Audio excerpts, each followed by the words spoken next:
Hey y'all! So I have really been looking forward to making this video. This is going to be my first official update on how my personal journey with medical marijuana has been going.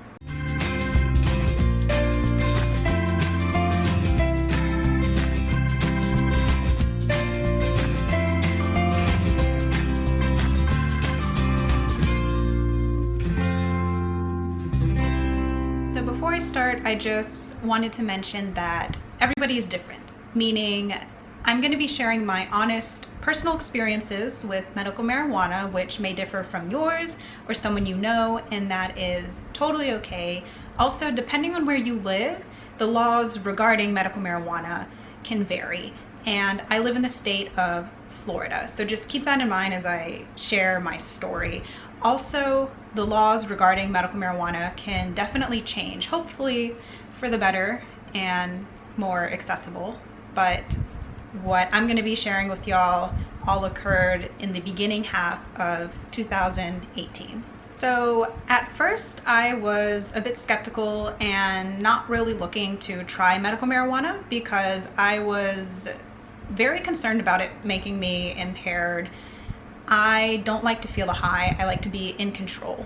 And so it just wasn't something I was looking into, but my specialists began to advocate for it and they wanted me to try it. So initially I tried something called hemp oil, which is legal in all 50 states, and I ordered it online. But unfortunately, even though it was a good product and other people with conditions that I had, like Ehlers-Danlos syndrome, said it had helped them, it aggravated my dysautonomia and it made my allergy symptoms worse. So it just wasn't a good experience for me, and that kind of turned me off to trying anything else in the CBD, like hemp oil area. But then some of y'all actually and my doctors were telling me hemp oil and actual medical marijuana are different.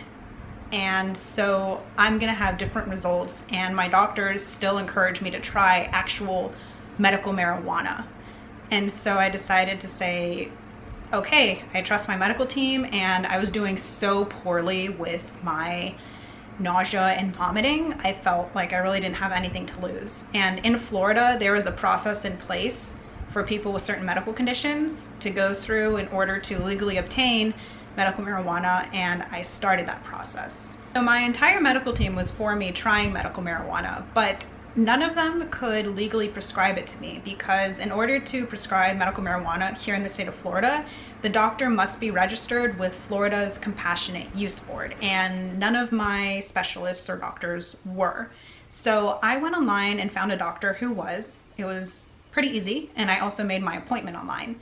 There were several doctors to choose from, and the most tricky part about all of this is that this appointment was not covered by insurance at all, and pricing definitely varied. So I looked at reviews and I looked at prices, and that is how I chose the doctor I eventually went with to get my medical marijuana evaluation. For the appointment, I had to bring identification, and I also brought some office notes from my current specialist stating my diagnoses, and I brought some testing results showing like neuropathy and various things to kind of help out in the appointment to show, you know, this is what I'm coming here for. The main things we were hoping to treat with the medical marijuana were my nausea and vomiting and my chronic pain. And after the evaluation and looking at the paperwork I brought in, the medical marijuana doctor said that I qualified, mainly based on chronic pain, nausea, vomiting, gastroparesis, things like that. And he gave me a patient ID number, and then he said the state is going to send me an email. By the time I got back home, the email was there. I had to follow a link on the email, and I went to a medical marijuana patient portal, basically. And there were things I had to do before the process really started. I had to submit a photo, but thankfully they just used the photo from my driver's license, so that was taken care of. I had to submit proof of residency. I submitted a utility bill. I had to pay the $75 processing fee, and then I had to submit an electronic signature. And it wasn't until all of those things were done that the state could start processing my application. and it says it takes about 30 days, but some people have to wait 90, and there's no way to know exactly how long you have to wait. And I think the hardest part about the entire process is just not knowing how long you have to wait, because you cannot legally obtain any medical marijuana products until they process your application. And for me, it actually did take about 30 days because I went to the medical marijuana doctor mid-March. As soon as I got home, I filled out everything. And it was mid-April when they processed my application, and I initially received an email saying, here is your temporary ID number, you can go purchase products now. And I didn't get my medical marijuana card until mid-June, so that took about 2 months to come in. But until I got my medical marijuana card, I was able to go and use my license. So you can't just go anywhere to purchase products. You have to go to dispensaries that have been approved by the state. I have gone to one called True Leaf. I'm really happy with them. They have locations throughout the entire state, and they've been very helpful because I felt like I had no idea what I was doing. I have never ever used marijuana recreationally previous to this, but between the medical marijuana doctor I saw and the employees at the dispensary, they were very helpful in, guiding me on what products would be best for me.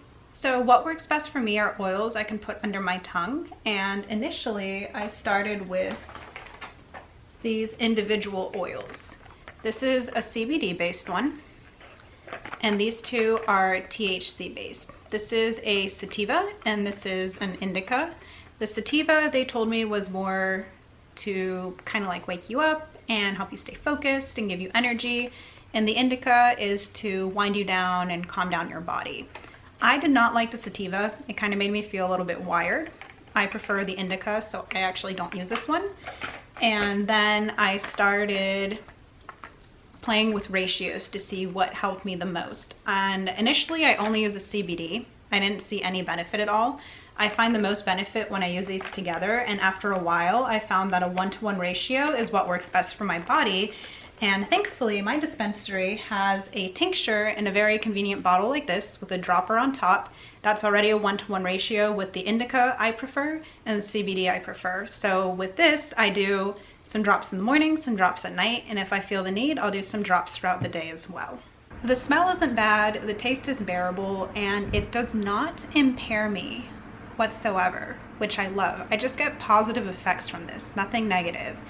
This has been a game changer for my nausea and vomiting and GI issues. Because of this, I am eating more and using my feeding tube less. And because of this, I'm maintaining weight well, and just the nausea and vomiting has really gotten under control. Now, it's not a cure-all. I still have bad days, and I'm still reliant on my feeding tube, mainly for medications because they're more effective if I put them through my feeding tube, but it's been great.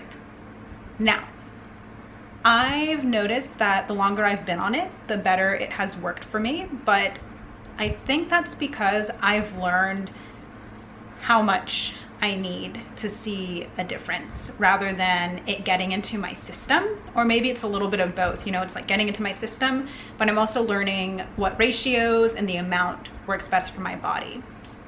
I have not really noticed a difference with my chronic pain, maybe very minimally, which is a little disappointing, but honestly, it's helped my nausea and vomiting so much. If that's the only improvement I get out of this, it's still totally worth it.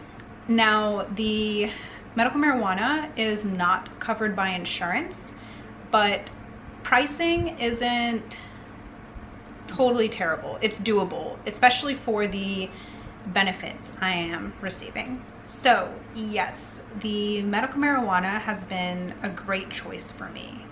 It's not a cure-all, but it's a game changer, and it's helped me way more than I expected. And I'm glad I decided to try it and go through with it, even though things didn't go well with the hemp oil I initially tried. However, my doctors made a good point. They're two different products, so it makes sense that I could have two different results. It has not aggravated my mast cell whatsoever, but it also hasn't affected it positively in any way. it's been neutral with my mast cell. It's been neutral with my dysautonomia. It's been slightly helpful with my chronic pain, I would say, very minimally, almost to the point where it's difficult to notice. However, the biggest improvement has definitely been within my GI issues, and that in itself is huge, and I am incredibly grateful. If you're considering trying it, I would definitely talk to your medical team, and I'm hoping that it's more accessible for more people in the future. And I hope that sharing my experience can help someone else in a similar situation. But I gotta say, I'm extremely grateful for how much it's been able to help me. I am going to be putting some helpful links and information in the description if anyone is interested, and I hope y'all were able to get some good information from this video. So thanks for joining me on this adventure.